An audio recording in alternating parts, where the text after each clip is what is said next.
Assalamualaikum warahmatullahi wabarakatuh.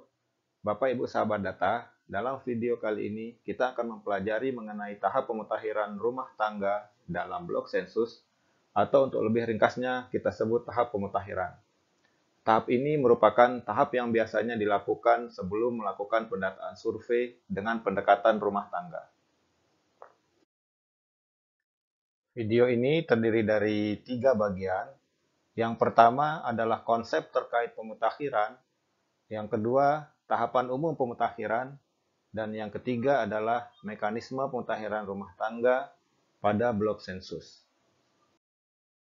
Bagian pertama, konsep terkait pemutakhiran. Konsep pertama yakni konsep blok sensus. Blok sensus adalah bagian dari suatu wilayah desa atau kelurahan yang merupakan daerah kerja pelaksanaan survei, di mana kriteria blok sensus adalah setiap wilayah desa atau kelurahan dibagi habis menjadi beberapa blok sensus. Kemudian, blok sensus harus mempunyai batas-batas yang jelas dan mudah dikenali, baik batas alam seperti sungai maupun batas buatan seperti jalan atau gang. Batas satuan lingkungan setempat atau yang disebut SLS seperti RT, RW, dusun, lingkungan, dan sebagainya diutamakan sebagai batas blok sensus bila batas SLS tersebut telah jelas, seperti menggunakan batas alam atau batas buatan. Serta yang terakhir adalah satu blok sensus harus terletak dalam satu hamparan. Selanjutnya, kita mengenal ada 3 jenis blok sensus. Yang pertama, blok sensus biasa berkode B, merupakan blok sensus yang muatannya antara 120 sampai 180 rumah tangga atau keluarga. Yang kedua, blok sensus khusus berkode K, merupakan blok sensus yang akses masuk ke lokasinya terbatas untuk umum, seperti barak militer dan lembaga permasyarakatan.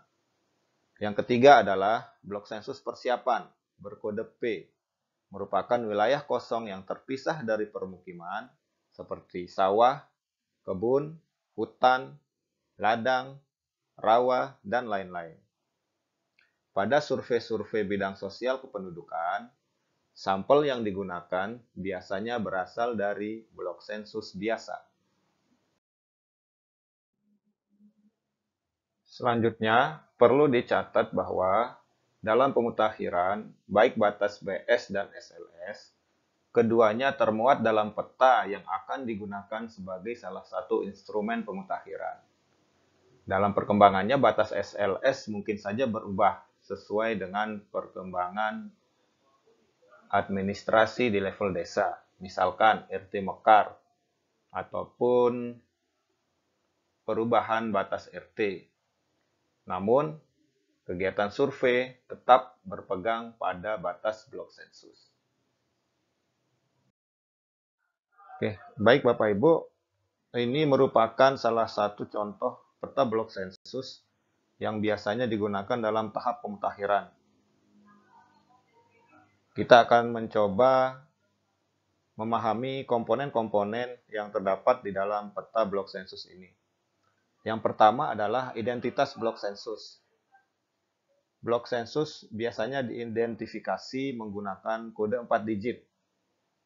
Misal, untuk peta ini merupakan blok sensus 007B yang mengidentifikasi bahwa blok sensus ini merupakan blok sensus biasa, yakni menggunakan kode B di digit terakhirnya. Adapun kode lengkapnya merupakan kode 14 digit yang tercetak di pojok kanan atas peta.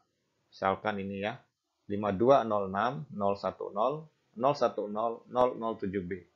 Kode ini merangkum mulai dari kode provinsi 52, kode kabupaten 06, kecamatan 010, kecamatan Monta. Kemudian yang digit selanjutnya adalah 010 untuk desa Monta. Selain itu, peta juga dilengkapi dengan arah mata angin. tanda panah ke atas. Ini menunjukkan bahwa bagian atas peta merupakan arah utara. Kemudian di dalam peta juga bisa terlihat batas blok sensus. Batas blok sensus merupakan garis tebal berwarna hijau. Kemudian batas SLS. Batas SLS adalah garis putus-putus berwarna merah. Oke. Dalam peta ini, kebetulan blok sensusnya merupakan blok sensus yang terdiri dari satu SLS utuh. Bisa kita lihat batas BS-nya berimpitan dengan batas SLS, di mana SLS di sini adalah RT 005, RW 002. Selain batas, kita juga bisa melihat di peta BS ada titik-titik dengan nomor di atasnya. Ini menunjukkan titik dan nomor urut bangunan yang merupakan bangunan tempat tinggal atau bangunan bukan tempat tinggal yang ada penduduk atau keluarga atau rumah tangga yang tinggal di sana. Nomor urut bangunan dimulai dari nomor urut 1 dan biasanya dimulai dari arah barat daya. Bisa lihat di peta ini, jika utara adalah sebelah atas peta, berarti arah barat daya merupakan atau berada di posisi kiri bawah. Oke, di sini nomor urut 1, selanjutnya 2, 3, 4, dan seterusnya, sampai seluruh bangunan yang ditinggali tergambar di dalam peta di dalam batas blok sensus. Tugas kita dalam pemutakhiran nanti adalah mengupdate data keluarga dan rumah tangga serta nomor bangunan yang ada di dalam batas blok sensus ini. Seperti yang dijelaskan tadi, pemutakhiran adalah terpaku pada batas blok sensus, bukan batas SLS. Artinya apa? Ketika misalkan pada satu kondisi RT 5 ini pecah, misalkan menjadi RT 7, ataupun terdapat perubahan batas RT, misalkan RT 5 berpindah atau batasnya bertambah di posisi ini, kita akan tetap memutakhirkan rumah tangga dan memutakhirkan bangunan yang ada di dalam batas blok sensus yang berwarna hijau.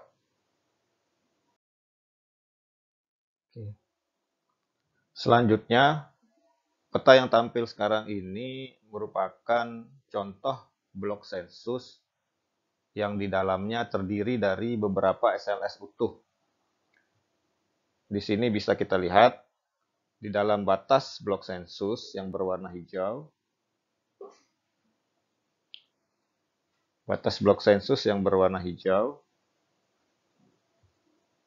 terdapat 3 RT, yakni RT 16 RW 6, ini ya, kemudian RT 17 RW 6, dan RT 18 RW 6, di mana terlihat jelas di sini batas-batas RT atau batas-batas SLS-nya di dalam batas blok sensus. Ini merupakan batas RT 18, kemudian ini merupakan batas RT 16, dan ini merupakan batas RT 17.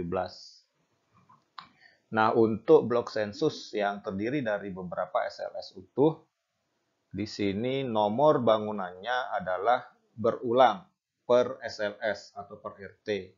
Bisa dilihat di sini, masing-masing RT memiliki nomor urut bangunan yang mulai dari nomor urut 1. 1, 1, dan RT 17, 1. Nah, saat proses pemutakhiran, Bapak Ibu yang bertugas di RT ini misalkan akan memutakhirkan seluruh bangunan dan penduduk yang ada di dalam batas blok sensus. Artinya Bapak Ibu akan memutakhirkan di 3 RT.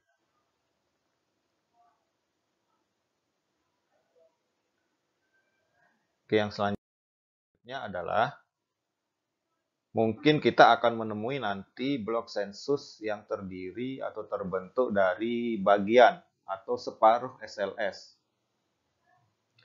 Kita bisa lihat di sini blok sensus 005B. Blok sensus 005B, batas BS-nya berimpitan di sisi yang ini dengan batas SLS. Kita lihat ada garis titik-titik merah di sini, namun pada sisi yang ini hanya garis hijau saja. Artinya di sini bisa kita lihat RT13 sebenarnya mencakup BS004B dan BS005B.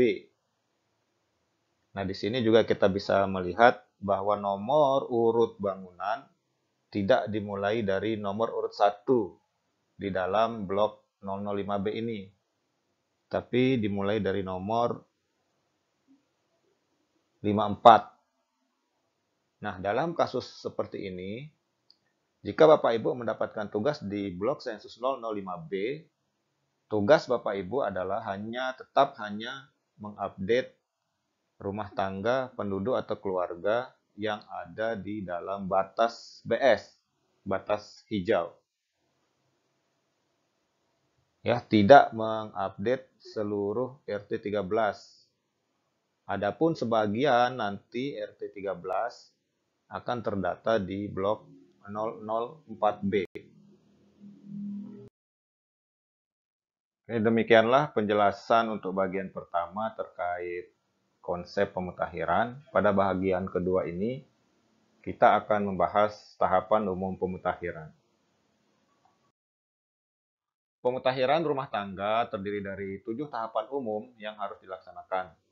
Mulai dari yang pertama, pengenalan dan penelusuran wilayah tugas blok sensus, dilanjutkan dengan identifikasi keberadaan keluarga. Kemudian yang ketiga adalah identifikasi rumah tangga dalam keluarga. Yang keempat adalah mengumpulkan informasi variabel tertentu pada rumah tangga.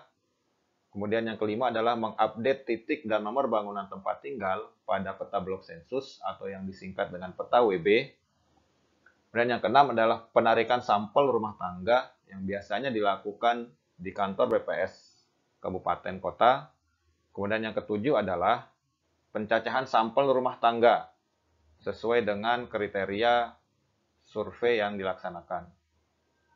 Perlu diingat bahwa tahapan pemutakhiran seluruhnya dilakukan secara door to door atau dengan mengunjungi satu persatu rumah atau keluarga atau rumah tangga yang ada di dalam cakupan blok sensus. Baik, tahap pertama dalam pemutakhiran adalah pengenalan dan penelusuran wilayah tugas BS, di mana tahapan ini bertujuan agar petugas dapat mendatangi wilayah tugas sesuai dengan apa yang tercantum atau wilayah yang tercantum di peta WB. Juga petugas diharapkan dalam tahap ini dapat mengenali batas-batas dan cakupan wilayah tugasnya, yaitu blok sensus, agar tidak terjadi lewat cacah atau tumpang tindih dengan blok di sebelahnya. Yang perlu diperhatikan dalam tahapan ini, batas dan cakupan wilayah yang dijadikan acuan adalah batas blok sensus. Ingat, batas blok sensus, bukan batas SLS. Kemudian, tahap ini juga kita perlu meminta izin kepada ketua atau pengurus SLS, semisal kepala dusun, kepala RW, atau ketua RT. Kita juga perlu menelusuri wilayah, mengenali batas-batas yang disebut landmark atau tempat-tempat khusus yang mudah dikenali. Kemudian dapat juga nanti pencacahan didampingi oleh pengawas jika diperlukan. Baik, ini adalah contoh peta blok sensus 007B yang tadi sudah pernah kita perlihatkan di awal. Blok 77B di Desa Monta, Kecamatan Monta. Anggaplah Bapak Ibu bertugas di blok sensus ini. Maka tahap pertama adalah mengenai pengenalan dan identifikasi blok sensus. Yang perlu Bapak Ibu pastikan adalah mengenai lokasi dan batas blok sensus yang menjadi wilayah tugas. Yang pertama, mengenai lokasi mungkin bisa diidentifikasi melalui bantuan inset peta yang ada di sebelah kanan peta. Nah, ini menunjukkan titik merah atau kotak merah menunjukkan lokasi BS relatif terhadap lokasi desa. Dalam hal ini Desa Monta. Bisa juga kita memanfaatkan landmark-landmark yang ada di sekitar blok sensus. Misalkan untuk blok sensus 007B ini terdapat dua landmark dari peta dasar Google Map-nya. Misalkan di sini ada Masjid Raya Desa Monta. Artinya blok sensus yang menjadi target atau wilayah kerja adalah blok sensus atau wilayah yang berada di selatan Masjid Raya Monta atau di seberangnya. Atau juga di sini ada SDN Monta. Ya, jadi blok sensus atau lokasinya blok sensus tersebut adalah di seberang SDN Monta dan Masjid Raya Desa Monta. Ini cukup jelas. Kemudian setelah wilayah yang perlu dipastikan adalah batas blok sensus itu sendiri. Nah, ini ada jalan, ini kemungkinan adalah jalan raya, sehingga merupakan batas yang cukup jelas. Kemudian di sebelah kanan ini juga ada wilayah hutan yang batasnya cukup jelas. Maka mungkin Bapak Ibu yang bertugas di sini nanti perlu memastikan batas BS yang di sebelah selatan. Karena di sini tidak begitu jelas ada batas jalannya. Yang perlu dipastikan adalah nanti Bapak Ibu memutakhirkan adalah sampai rumah yang ini ya, yang ditandai. Sampai rumah-rumah yang ini. Ya. Jangan sampai terlewat ataupun kurang dari cakupan BS. Misalkan cuma mencacah sampai daerah sini. Ya. Jadi yang menjadi acuan seperti yang telah dijelaskan tadi adalah batas BS, yakni yang berwarna hijau. Ya, Bu.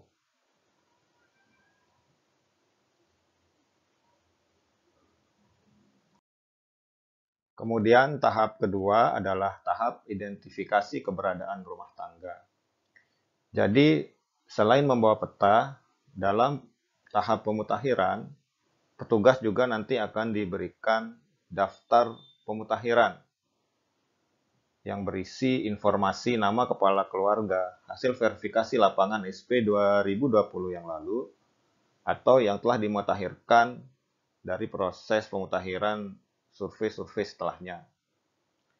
Kemudian di sini ada konsep keluarga yang perlu kita mutakhirkan, di mana keluarga adalah seorang atau sekelompok orang yang terdaftar dalam kartu keluarga, tidak termasuk mereka yang terdaftar dalam KK tetapi tidak tinggal bersama keluarga tersebut. Ini dikembalikan ke konsep penduduk. Kemudian adapun tidak memiliki KK, maka konsep keluarga mengacu pada Undang-Undang Nomor 52 Tahun 2009 bahwa keluarga adalah unit terkecil dalam masyarakat terdiri dari suami istri atau suami istri dan anaknya atau ayah dan anaknya atau ibu dan anaknya. Di mana anggota keluarga ada orang-orang yang nama dan identitasnya tercantum dalam KK dan orang-orang yang telah tinggal atau menetap atau bermaksud menetap bersama dengan keluarga tersebut selama setahun atau lebih. Jadi memadukan juga dengan konsep penduduk. Berikut merupakan contoh daftar pra-pemutakhiran yang biasa digunakan dalam tahap pemutakhiran rumah tangga dalam blok sensus. Satu baris dalam daftar ini menunjukkan satu keluarga. Hasil dari pendataan sensus penduduk 2020 dilengkapi kompilasi data dari Dukcapil. Dan jika blok ini sudah pernah dimutakhirkan melalui kegiatan survei, maka daftar ini merupakan hasil dari pemutahiran yang terakhir tersebut. Tugas kita adalah jika bertugas dalam blok ini, memutakhirkan kembali kondisi sekarang mengenai daftar keluarga dan rumah tangga yang tercakup di dalam batas blok sensus. Kita kunjungi door to door satu persatu mulai dari keluarga atau rumah tangga yang memiliki nomor bangunan tempat tinggal terkecil. Misalkan mulai dari 1 atau dalam hal ini di blok ini mulai dari 2, 3, 4, 5, 6 dan seterusnya. Sampai seluruh rumah tangga atau seluruh keluarga di dalam batas blok sensus itu terdata atau termutakhirkan. Sebagai contoh, di kolom 6 kita akan mengisi hasil pemutakhiran atau identifikasi keluarga. Bisa kita lihat ada 3 jenis kategori untuk hasil identifikasi keberadaan keluarga. Bisa tidak ditemukan, ditemukan, atau merupakan keluarga baru. Ini adalah penjelasan mengenai hasil identifikasi keberadaan keluarga. Ada 3 pilihan atau kategori. Yang pertama adalah ditemukan, tidak ditemukan, atau keluarga baru atau keluarga tambahan. Ditemukan apabila informasi nama dan lokasi yang tercetak dalam daftar pemutakhiran sesuai dengan kondisi lapangan di dalam wilayah blok sensus. Bisa juga keluarga tersebut ditemukan, namun terjadi kesalahan penulisan nama di dalam daftar pemutakhiran. Tetap diberikan kode ditemukan. Atau bisa jadi perbedaan nama akibat adanya perubahan peran dalam kepala keluarga. Misalkan tercetak Muhammad Amin, begitu kita datang ke keluarga Muhammad Amin, keluarganya masih ada, tapi Bapak Muhammad Amin misalkan telah meninggal dunia. Nah, keluarganya yang ditinggalkan tersebut, jika memang masih tinggal dalam blok sensus yang kita datangi ini, maka diberi kode ditemukan. Ataupun keluarga yang pindah, kita temukan namun masih dalam cakupan wilayah blok sensus, lokasi pindahnya, maka nomor keluarga tersebut masih dikategorikan menjadi ditemukan. Kemudian tidak ditemukan adalah nama yang tercetak memang tidak bisa kita temukan di dalam wilayah blok sensus. Atau nama yang tercetak dahulunya pernah tinggal dalam wilayah blok sensus, namun begitu kita datang atau saat pencacahan, yang bersangkutan sudah pindah keluar wilayah blok sensus. Atau untuk keluarga yang hanya terdiri 1 orang atau keluarga tunggal, kemudian waktu kita datang pendataan telah meninggal, nah itu masuk kategori tidak ditemukan. Adapun keluarga baru adalah nama kepala keluarga dan anggotanya belum tercetak di dalam daftar. Bisa jadi karena baru pindah ke dalam BS tersebut, ataupun sudah tinggal dalam BS tersebut dalam waktu lama, namun baru mendaftarkan kakaknya. Setelah melakukan identifikasi keberadaan keluarga, maka tahap selanjutnya adalah mengidentifikasi rumah tangga di dalam keluarga. Mengapa perlu melakukan identifikasi rumah tangga? Karena unit pendataan dalam kegiatan-kegiatan survei menggunakan pendekatan rumah tangga, mengikuti konsep household yang digunakan secara internasional. Mengingat daftar yang dimiliki dari hasil sensus merupakan keluarga, sementara unit pendataan tadi merupakan rumah tangga, maka perlu diidentifikasi keberadaan rumah tangga. Nah, dari rumah tangga ini nanti akan diambil sampel sesuai dengan keperluan masing-masing survei. Apa itu rumah tangga? Rumah tangga merupakan seseorang atau sekelompok orang yang mendiami sebagian atau seluruh bangunan tempat tinggal dan biasanya tinggal bersama serta makan bersama dari satu dapur. Di mana konsep satu dapur di sini yang dimaksud adalah pengurusan kebutuhan sehari-harinya dikelola menjadi satu. Sebagai contoh, jika 4 orang, suami, istri, dan 2 orang anaknya, tinggal bersama dan makan minum bersama, dan segala kepengurusan sehari-harinya dikelola bersama, maka itu disebut satu rumah tangga dengan 4 anggota rumah tangga, di mana salah satunya merupakan kepala rumah tangga, yakni orang yang bertanggung jawab dalam rumah tangga tersebut. Satu rumah tangga tidak harus satu keluarga. Bisa jadi 2 keluarga merupakan satu rumah tangga. Jika 2 keluarga tersebut, pengelolaan makan minum dan keperluan sehari-harinya menjadi satu. Misalkan, anak yang masih ditanggung oleh orang tuanya meskipun dia sudah menikah.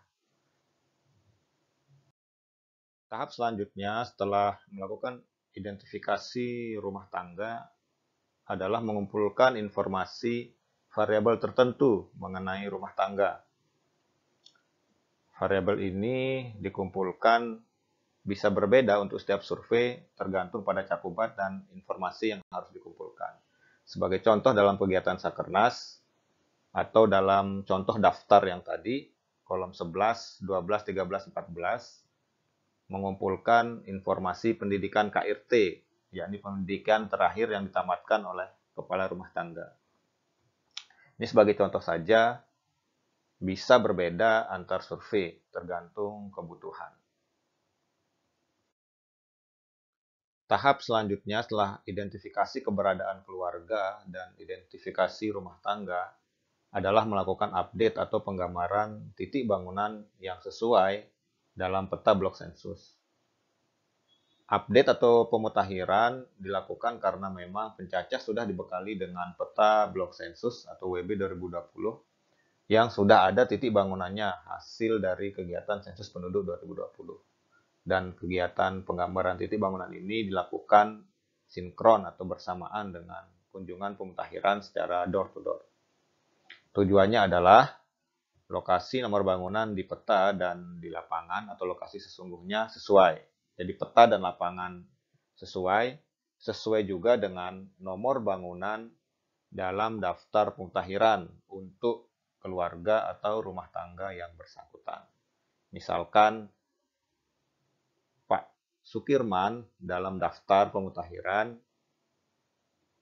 diberi nomor urut bangunan 3, maka seharusnya begitu kita melihat peta dan berkunjung ke lapangan di lokasi yang sesuai dengan peta, yakni nomor 3 tadi, harusnya kita bisa menemukan di sana rumah Pak Sukirman.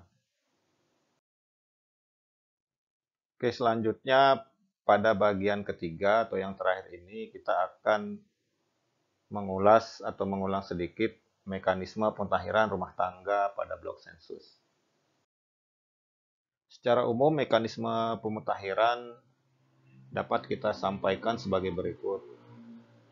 Bapak Ibu memulai tahapan pemutakhiran dengan mengunjungi bangunan dengan nomor urut bangunan terkecil pada peta, kemudian mengidentifikasi keluarga dan rumah tangga pada bangunan yang dikunjungi tersebut.